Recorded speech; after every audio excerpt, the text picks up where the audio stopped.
এক গ্রুপ দেয় ফুল দিতে, আরেক গ্রুপ দিয়ে আবার শুভেচ্ছা জানায়, আবার এক গ্রুপ তার বিরুদ্ধে আন্দোলন করে।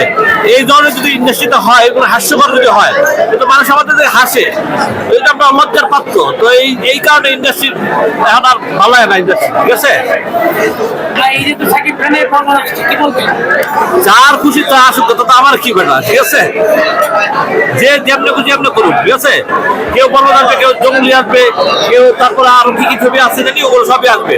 এখন ঘটনা হচ্ছে, সমস্যা হলো তো একটা জায়গায়, মানে ওই যে শক্তের ভক্ত নরমের দম, শক্ত যারা থাকবে তাদের চামচামি সবাই করবে, আর যারা একটু নরম তাদের চামচামি করবে না। এটাই তো ইন্ডাস্ট্রির সবচেয়ে বড় সমস্যা। আমি বলছি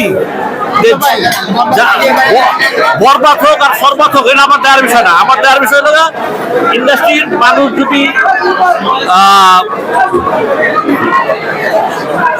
ভালো জিনিসকে সাপোর্ট করতে চায় না, মানে করো তারা সবসময় যে দেখেছে যে ওই যে যেমন ইন্ডিয়াতে সবাই যে মানে সবার লেভেল নিয়ে আমরা চলা করি, আমাদের বাংলাদেশে আবার এটা না।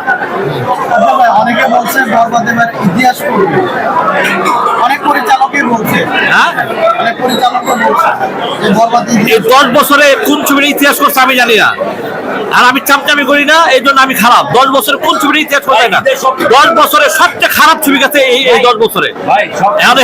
এইগুলা কারে বলবো?